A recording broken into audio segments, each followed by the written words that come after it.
होना लाजमी है। और नया बाजार के व्यापारियों ने भी पूरी दुकानें, यहाँ पूरा बाजार बंद है। मैं कहूँगा मेरे कैमरामैन शुभम से कि आपको दिखाए एक झलक बाजार की, कि बाजार की जो है नया बाजार है जहाँ पर कि 2000 के करीब व्यावसायिक प्रतिष्ठान है, पूरी तरह बंद कर रखे हैं व्यापारियों ने।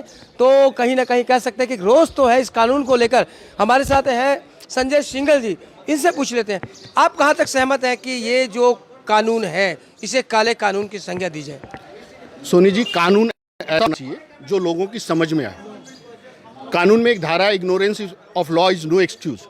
अगर डेली बेसिस में कानून में बदलाव होते रहेंगे, हम व्यापारी व्यापार करें या कानून की किताब लेके बैठ जाएं।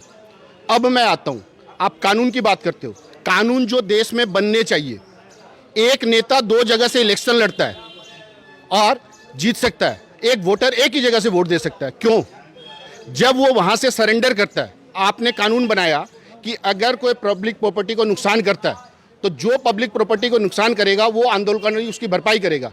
जो आदमी 2 जगह से चुनाव लड़के 2 जगह जीतता है, उस सब जगह सरेंडर करता है, तब वो जो सीट सरेंडर करता है उसमें गवर्नमेंट का जो खर्चा हुआ उस जीतने वाले कैंडिडेट से भरपाई क्यों नहीं की जाती है? हर कानून व्यापारी के ऊपर क्यों? व्यापारी जब एक दिन टैक्स देने में देरी करता है तो आप उससे पेनल्टी वसूलते हो, और जब आप उससे एडवांस लेते हो तो उसको वो डिस्काउंट क्यों नहीं दिया जाता? आप व्यापार का सरलीकरण की बात करते हो। ईज ऑफ डूइंग बिजनेस जब तक नहीं होगा, बिजनेस ग्रो नहीं कर सकता।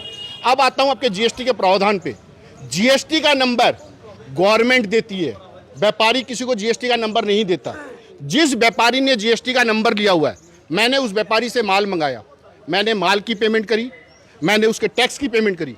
जब मैंने माल की और टैक्स की पेमेंट उस व्यापारी को कर दी, ये जिम्मेवारी मेरी क्यों कि मैं उसकी रिटर्न की भरपाई करूं? वो रिटर्न लगाए या नहीं लगाए, ये देखने का दायित्व जीएसटी डिपार्टमेंट का होना चाहिए। मैं एज ए व्यापारी ये देखने क्यों जाऊं कि उसने रिटर्न लगाई या नहीं लगाई? अगर वो रिटर्न नहीं लगा रहा है तो उसके ऊपर जो पैनल एक्शन लेना है वो लीजिए, नहीं तो मेरे को छूट दीजिए। मैं माल की पेमेंट उसको करूंगा, टैक्स की पेमेंट गवर्नमेंट को करूंगा। मेरे टैक्स चालान के बाद में वो माल सप्लाई होगा। आप ई-वे-बिल का प्रावधान है, पहले 100 किलोमीटर में 1 दिन की छूट थी, अब उसको बढ़ा के 200 किलोमीटर कर दिया गया। आपके खुद का इंफ्रास्ट्रक्चर ऐसा नहीं है कि एक गाड़ी 200 किलोमीटर एक दिन में तय कर ले।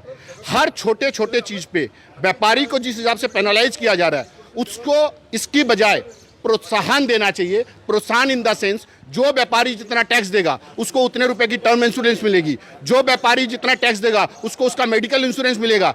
मैं as a agent of government काम कर रहा हूँ, और अगर मेरी कोई गलती होती है तो एक कानून है, principal is always responsible for any act of agent. मैं गवर्नमेंट के लिए काम कर रहा हूं, मैंने व्यापारी से टैक्स संग्रह किया, मेरे ग्राहक से टैक्स संग्रह किया, उसको जमा दिया। जब मैं उसको जमा दे चुका हूं, अगर मेरे से कोई भूल चूक रहती है, मेरा प्रिंसिपल जिम्मेवार कीजिए ना। फिर संजय जी, आप बोल रहे थे कि सारे कानून लागू होते हैं, व्यापारियों पे ही लागू होते हैं, नेताओं पर लागू नहीं होते। नेताओं को आखिर नेता बनाता कौन है? आप ही लोग तो बनाते हैं, जनता ही तो बनाती है। सर ये आपकी राय हो सकती है। संविधान हमारा इस हिसाब से बना हुआ है कि हमें वोट देने का अधिकार है, हमें हमारा वोट लेने का वापस लेने का अधिकार नहीं है। आज ये जो नेता लोकसभा या विधायक बनता है वो अपने चुनाव लड़ते समय जो जो वादे पूरे करता है, अगर वो अपने वादे नहीं निभाता है तो उसको गवर्नमेंट वापस क्यों नहीं बुलाती? बुलाए उसको वापस। आप लोग भी तो ये समझे कि लुभावने वादों में आप लोग आ क्यों जाते हैं? जनता को भी तो ये समझ रखनी चाहिए। सर चुनाव तो करना है, चुनाव के समय ही वादे होते हैं। सर कानून ऐसा है, अगर नोटा का बदन भी 50% से ज्यादा लोग दबा देते हैं, उसके बावजूद भी जिसको सबसे ज्यादा वोट मिलेगा जीतेगा वही। नोटा का वोट भी एप्लीकेबल नहीं है। हमारे पास ऑप्शन कहाँ है? अगर 80% जनता चुनाव में वोट नहीं देती है, जो 20% दी, उसी के आधार पर चुनाव हो जाएगा। तो मेन खामियां कहाँ नजर आती है आपको? कहाँ है खामियां? हर जगह खामियां हैं। चुनाव प्रक्रिया ऐसी होनी चाहिए, और जो भी कानून अगर व्यापारी के लिए, जिसके लिए जो कानून बने, उसका प्रतिनिधिमंडल वहां होना चाहिए।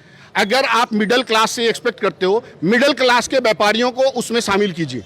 जब तक मिडिल क्लास के व्यापारियों को आप शामिल नहीं करोगे, आप उनके ऊपर कानून नहीं थोप सकते। संजय जी ने बहुत खरी खरी बातें कही हैं कि जो भी कानून लगता है व्यापारियों पर ही लगता है, नेता इनसे वंचित हो जाते हैं। बहुत सी खरी खरी बातें उठाई।